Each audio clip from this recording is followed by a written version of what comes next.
Hello students, welcome back to our channel SI Light of Education. আজি এই ভিডিওটো অলপ মানে বেয়া খবৰ যে অকল ছাত্ৰছাত্ৰী এইচএস ত যে অকল ছাত্ৰছাত্ৰী 60 আৰু 75% লাভ কৰিছিল যেহেতু ইয়াৰ আগত এটা নোটিছ তোমালোকৰ আছিল যে 60 আৰু 75% ত তোমালোকৰ স্কুটি প্ৰদান কৰিব 2025 যেই নহক কিবা কি কাৰণবশত আজিৰ যেটো মানে বৈঠকত যিখিনি কথা অনুষ্ঠিত কৰিলে আমাৰ অসমৰ মুখ্যমন্ত্ৰীয়ে আৰু এই কথাখিনি মুখ্যমন্ত্ৰী ডাঙৰীয়াই ফেসবুক পোষ্টত জনালে যে 60 আৰু 75% ত এবাৰ স্কুটি প্ৰদান নকৰে আৰু যি অকল ছাত্ৰছাত্ৰী ভাবিছিল 60 আৰু 75% ত স্কুটি লাভ কৰিব সেই অকল ছাত্ৰছাত্ৰী এবাৰ স্কুটি লাভ নকৰিব যেই নহক কিয় কিমান পাৰ্চেন্টেজত স্কুটি লাভ কৰিব তাৰ পিছত সৰকাৰি আৰু বেসৰকাৰি কলেজৰ ক্ষেত্ৰত তোমালোকক নিষেধাজ্ঞা কৰিছে আৰু হেকিনি কথা মই এই ভিডিওটোৰ জৰিয়তে জনাই দিম তাৰ পিছত তোমালোকক কিমান পাৰ্চেন্টেজত মানে কিমান শতাংশত তোমালোকে স্কুটি লাভ কৰিব পাৰিবা হেকিনি কথা মই জনাই দিম তোমালোকক এটা কথা কৈছো তোমালোকে এনেকুৱা ধৰণৰ নতুন আপডেট সমূহ পাই থাকিবলৈ তোমালোকে চেনেলটো সাবস্ক্ৰাইব কৰিবা আৰু বন্ধুবৰ্গৰ মাজত চেনেলটো শেয়াৰ কৰিবা আৰু এতিয়া ভিডিওটো মই দেখাই দিম কি পোষ্ট কৰিছে আমাৰ অসমৰ মুখ্যমন্ত্ৰী হেতু দেখাই দি আছো আৰু কিমান শতাংশ তোমালোকে স্কুটি লাভ কৰিবা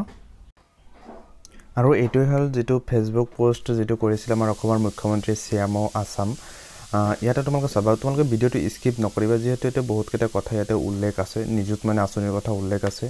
আৰু সৰকাৰি বেসৰকাৰি কলেজৰ কথা মই তোমালোকক কৈ দিম হেখিনি কথা ইয়াতে লিখা আছে ইয়াতে মুখ্যমন্ত্ৰীয়ে লিখিছে যে আজি শিক্ষা বিভাগৰ অধীনৰ বিনামূলীয়া নামভৰ্তি মুখ্যমন্ত্ৰীৰ নিযুত মইনা আঁচনি সাইকেল বিতৰণ স্কুটি বিতৰণ tutor doctor Banikanta Kakati computer literacy programme সা বাগিচাৰ বিদ্যালয়সমূহ কাৰ্যক্ষম কৰা আৰু মহাবিদ্যালয় শিক্ষকসকলৰ পদোন্নতিকে ধৰি বিভিন্ন বিষয় আলোচনা কৰাৰ অৰ্থে জনতা ভৱন পৰিহৰস্থিতিত লোকসেৱা ভৱনত বিভাগৰ শীৰ্ষ বিষয়াসকলৰ সৈতে মাননীয় ডক্টৰ হিমন্ত বিশ্ব শৰ্মা এখন বৈঠকত মিলিত হয় বৈঠকত সকলো বিষয় বিতংভাৱে আলোচনা কৰি যাৱতীয় ব্যৱস্থা গ্ৰহণ কৰিবলৈ বিভাগক নিৰ্দেশনা প্ৰদান কৰে তাৰ মানে এই যিখিনি কথা আছে যে নিযুত মানে আঁচনি সাইকেল বিতৰণ স্কুটি বিতৰণ টিউটৰ এই গোটেইখিনি মিলি কেনে আমাৰ অসমৰ মুখ্যমন্ত্ৰী যিখিনি ব্যৱস্থা গ্ৰহণ কৰিবলৈ কৈছে সেইখিনি কথা মানে বিভাগক নিৰ্দেশনা প্ৰদান কৰিছে আজিৰ এইটো যেটো বৈঠক আছিল ইয়াতে চাবা আৰু লিখি দিয়া আছে মহাবিদ্যালয়সমূহত বিনামূলীয়া নামভৰ্তিৰ বাবে আয়ৰ প্ৰমাণপত্ৰ হলনি ৰেশন কাৰ্ডখনক গণ্য কৰা হ'ব মানে মহাবিদ্যালয়সমূহত বিনামূলীয়া যেটো নামভৰ্তি আছে হেতু আয়ৰ প্ৰমাণপত্ৰ হলনি ৰেশন কাৰ্ড মানে ইনকাম সাৰ্টিফিকেটৰ হলনি অকল ৰেশন কাৰ্ডহে দিলেহে নামভৰ্তি ফ্ৰী কৰা হ'ব হেতু কথা ইয়াতে উল্লেখ কৰিছে তাৰ পিছত যেটো নিযুত মইনা আঁচনিৰ যেটো তোমালোকৰ আছিল হেতু লিখিছে নিযুত মইনা আঁচনিৰ বাবে নতুন পুৰণি সকলোৱে প্ৰপত্ৰ পূৰণ কৰিব লাগিব আৰু নিযুত মইনা আঁচনিৰ যি সকলে আগতে পোৱা নাছিল সেই সকলো আৰু নতুন আৰু পুৰণি সকলো ছাত্ৰীয়ে এই নিযুত মইনা আঁচনিৰ কাৰণে প্ৰপত্ৰ পূৰণ কৰিব লাগিব আৰু যি সকলে পাই আছে সেই সকলৰ আকৌ প্ৰপত্ৰ পূৰণ কৰিব লাগিব তাৰ পিছত যেটো কথা কৈছে যে মোস্ট ইম্পৰ্টেন্ট এই ভিডিওটোৰ কাৰণে যেটো মোস্ট ইম্পৰ্টেন্ট যেটো কথা আছিল যে উচ্চতৰ মাধ্যমিক পৰীক্ষাত ইয়াতে লিখা আছে তোমালোকে চাবা মই অলপ স্ক্ৰল ডাউন কৰি ওপৰ পিনে উঠাই দিছো উচ্চতৰ মাধ্যমিকৰ পৰীক্ষাত 80% নম্বৰ পায় উত্তীৰ্ণ ছাত্ৰছাত্ৰী সকলোৱে স্কুটিৰ বাবে আবেদন কৰিব পাৰিব মৰমৰ ছাত্ৰছাত্ৰীসকল যেহেতু আজিৰ যেটো নোটিছটো দিয়াতে অলপ বেয়া লাগিছে যেহেতু এইখন নোটিছ আগত দিলে ভালে আছিল আৰু মনচন বেয়া নহল হয় কিন্তু বৰ্তমান ৰিজাল্টটো দিয়াৰ পিছত এতিয়া যে উল্লেখ কৰিছে 80% পালেহে স্কুটি লাভ কৰিব আৰু যি অকল ছাত্ৰছাত্ৰী 80% নম্বৰ পাই উত্তীৰ্ণ হৈছে অকল সেই অকল ছাত্ৰছাত্ৰীয়ে লাভ কৰিব স্কুটি যেই নহওক মই এটা কথা কৈছো যে অকল ছাত্ৰছাত্ৰী 60 আৰু 75% স্কুটি নাপাবা তেওঁলোকে আৰু চিন্তা কৰা এনে বিষয় নাই যেহেতু তোমালোকে আগুৱাই যোৱা আৰু আগলৈ তোমালোকৰ মানে ফিউচাৰত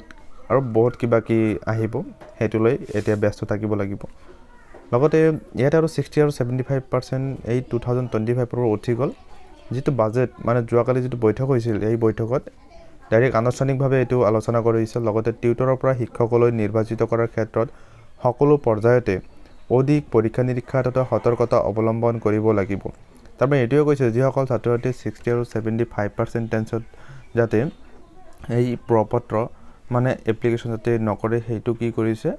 যে টিউটৰৰ পৰা একেবাৰে শিক্ষকলৈ নিৰ্বাচিত কৰিব যেতিয়া প্ৰপত্ৰ পূৰণ কৰিব তেতিয়া সকলো পৰ্যায়তে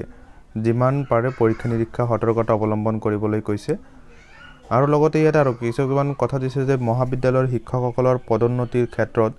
ইউজিচিৰ নিৰ্দেশনা অনুসৰি প্ৰয়োজনীয় ব্যৱস্থা গ্ৰহণ কৰিবলৈ বিভাগক নিৰ্দেশনা প্ৰদান কৰে যেটো তোমালোকৰ চৰকাৰী আৰু বেচৰকাৰী কলেজৰ যেটো কথা আছিল যেহেতু তোমালোকে যিসকল ছাত্ৰ-ছাত্ৰী 80% মানে 80% নম্বৰ লাভ কৰিছা হেকল ছাত্ৰ-ছাত্ৰীয়ে যদি প্ৰাইভেট সেক্টৰত মানে প্ৰাইভেট কলেজত BA BSc বা এনেকুৱা ধৰণৰ ষ্ট্ৰীমত তোমালোকে এডমিশন লৈছা যিকোনো ডিগ্ৰী তোমালোকে এডমিশন লৈছা তেতিয়াহলে তুমি যদি প্ৰাইভেটত লৈছা তুমি তেতিয়াহলে কি কৰি লাভ নকৰিবা তোমালোকে স্কুটি তেতিয়াহলে তোমালোকে স্কুটি লাভ কৰিব নোৱাৰিবা আৰু তোমালোকে স্কুটিৰ কাৰণে তেতিয়া তোমালোকে এপ্লাই কৰিব নোৱাৰিবা আৰু এটো তুমি যিখন কলেজত এডমিশন লবা হেতু ইউজিচিৰ আন্ডাৰত যদি এপ্ৰুভেল থাকে তেতিয়াহে পাৰিবা মই এটা কথা কৈছো যে সকলে প্ৰাইভেট সেক্টৰত এডমিশন লবা বা প্ৰাইভেট কলেজত এডমিশন লবা হেই কথা ছাত্ৰছাত্ৰীক মই এটা কথা কৈছো তোমালোকে ইউজিচিৰ আন্ডাৰত মানে ডিগ্ৰী লেভেলত তোমালোকে এপ্লিকেশন এটা কৰি থৈ দিও যে তুমি ডিগ্ৰীত এডমিশন লৈছা তাৰ পিছত তোমালোকে স্কুটি লৈ লোৱা তাৰ পিছত তোমালোকে প্ৰাইভেটলি তোমালোকে কৰি থাকা হেতু বেলেগ কথা আৰু এটা কথা যিসকল ছাত্ৰ-ছাত্ৰী সাপোজ এটা এনেকা কাম কৰা যে তোমালোকৰ আগুৱাই যাবৰ কাৰণে বা তোমালোকৰ নিজৰ ফিউচাৰৰ কাৰণে যদি বাহিৰত গৈছা আৰু এটা কথা মই এটা কথা কৈছো যে এই স্কুটিৰ কাৰণে তোমালোকে সময় নষ্ট নকৰিবা যেহেতু সময় কিন্তু কাৰো কাৰণে বহি নাথাকে সময় কিন্তু আগুৱাই যায় থাকিব মানে পিছুৱাই যায় থাকিব সময় কেতিয়াও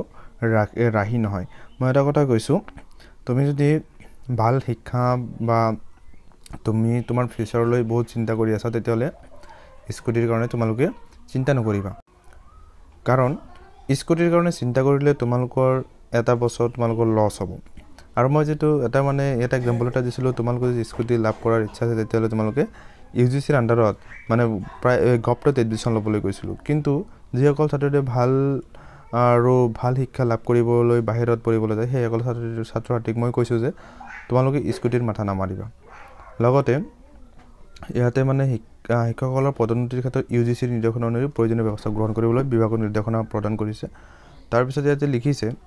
যে নতুনকৈ নিৰ্মাণ কৰি থকা চাহ বাগিচা আদৰ্শ বিদ্যালয়সমূহৰ বাবে প্ৰয়োজনীয় পথসমূহ সৃষ্টিৰ বাবে যাৱতীয় ব্যৱস্থা গ্ৰহণ কৰিবলৈ বিভাগক নিৰ্দেশনা প্ৰদান কৰে যে নহক ইয়াতে মূল পইণ্টটো আছিল এইটোৱে যে উচ্চতৰ মাধ্যমিকৰ পৰীক্ষাত 80% পালেহে এবাৰ স্কুটি লাভ কৰিব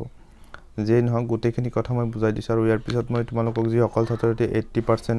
লাভ কৰিছে কেনেকৈ এপ্লাই কৰিব আৰু কেতিয়া এপ্লাই আহিব এই গোটেইখিনি কথা মই নেক্সট ভিডিওটোৰ জৰিয়তে জনাই দিম আৰু লগতে তোমালোকক এটা কথা কৈছো তোমালোকে যদি এতিয়ালৈকে মোৰ চেনেলটো সাবস্ক্ৰাইব কৰা নাই তেন্তে চেনেলটো এতিয়া সাবস্ক্ৰাইব কৰি লবা আৰু বন্ধুবৰ্গৰ মাজত তোমালোকৰ চেনেলটো শেয়াৰ কৰিবা থ্যাংক ইউ এছআইলাইট education thank you watching the video